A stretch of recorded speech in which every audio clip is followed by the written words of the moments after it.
ప్రపంచవ్యాప్తంగా Epstein files ఏ విధంగా సంచలనం రేపిందో మనందరం కూడా చూసాం, విన్నాం. ఆ ఎఫ్స్టీన్ ఫైల్స్లో అనేక మంది ప్రముఖుల పేర్లు కూడా ఉన్నాయి. Bill gates, Elon Musk, Trump భార్య, ఇలా అనేక ప్రముఖుల పేర్లు కూడా ఉన్నాయి.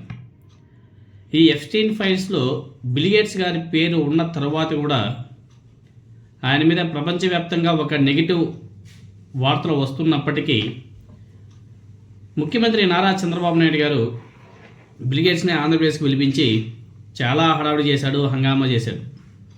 ఇంకా ఆయన గురించి పెద్ద పెద్ద మాటలు ఇంకా ఆకాశానికి ఎత్తేశారు.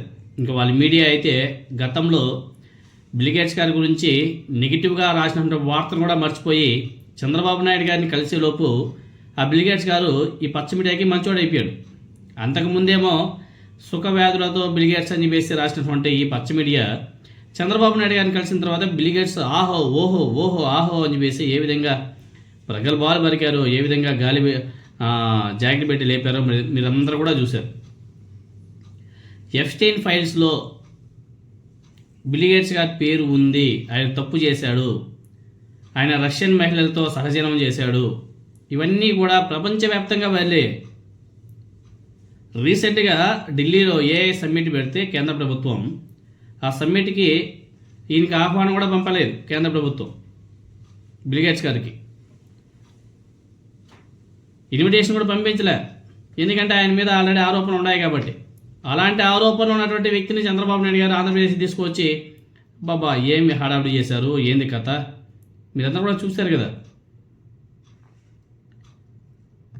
తర్వాత మొన్న తప్పు చేశాను క్షమించండి అని చెప్పేసి బిల్ గేట్స్ గారు ఆ వార్తలు కూడా బీభత్సంగా వైరల్ అవుతున్నాయి. ఆయన అన్నటువంటి మాటలు మీరందరూ కూడా వినండి. ఎఫ్స్టీన్ వ్యవహారంలో బిల్ గేట్స్ ఫౌండేషన్ సిబ్బందికి బిల్ గేట్స్ క్షమాపణ. 2 రష్యన్ మహిళలతో తనకు ఎఫ్ఐఆర్ ఉన్నట్టు అంగీకారం. 2 రష్యన్ మహిళలతో ఎఫ్ఐఆర్లు. ఎఫ్స్టీన్ ఫైళ్ల వ్యవహారంలో చిక్కుకొని ఢిల్లీలో ఇటీవల జరిగిన ఇండియా ఏఐ ఇంపాక్ట్ సదస్సు నుంచి వైదొలిగిన మైక్రోసాఫ్ట్ వ్యవస్థాపకుడు బిల్ గేట్స్ తాను తప్పు చేశారని తాజాగా అంగీకరించాడు. లైంగిక నేరగాడైన జోసెఫ్ స్టీవ్తో తనకు అనుబంధం ఉంది అని చెప్పేసి కూడా చెప్పడం జరిగింది. ఇందుకు గాను గేట్స్ ఫౌండేషన్ సిబ్బందికి బహిరంగ క్షమాపణ చెప్పాడు. ఈ విషయాన్ని వాల్ స్ట్రీట్ జర్నల్ మంగళవారం ప్రచురించింది. మంగళవారం టౌన్ హాల్లో మీటింగ్ సందర్భంగా ఎఫ్స్టీన్తో లింకుల మీద అడిగినటువంటి ప్రశ్నలకు గేట్స్ సమాధానాలు ఇస్తూ 2 రష్యన్ మహిళలతో ఎఫ్ఐఆర్లు ఉన్నాయని చెప్పేసి ఆయన అంగీకరించాడు. 2 రష్యన్ మహిళలతో మాత్రమే ఎఫ్ఐఆర్లు ఉండేవి. వారిలో ఒకరు బ్రిడ్జ్ ప్లేయర్. తర్వాత బ్రిడ్జ్ పోటీల సందర్భంగా ఆమె నన్ను కలిసింది. 2వ మహిళ రష్యా న్యూక్లియర్ ఫిజిసిస్ట్. వ్యాపార కార్యకలాపాల సందర్భంగా ఆమెను కలిశాను. ఈ 2 ఎఫ్ఐఆర్ల గురించి ఎఫ్స్టీన్కు తర్వాత తెలిసింది. అయితే ఇవి అతడి నేరపూరిత కార్యకలాపాలకు సంబంధించినవి కావు.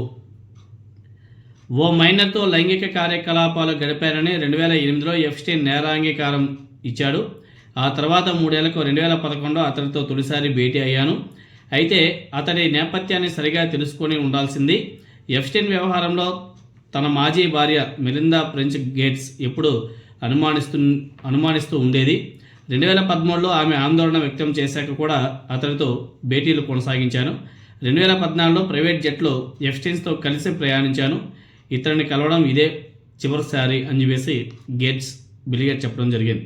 సో నారా చంద్రబాబు నాయుడు గారికి ఒక విధంగా చెప్పాలంటే ఇది ఒక బిగ్ షాక్ అనేసి అనుకోవాలి. ఎందుకంటే తాను చేసినటువంటి తప్పులు రష్యా అమ్మాయిలతో అక్రమ సంబంధాలు నిజమే అని చెప్పేసి బిల్ గేట్స్ గారు స్టేట్మెంట్ ఇచ్చాడు. పాపం ఇప్పుడు పచ్చ మీడియా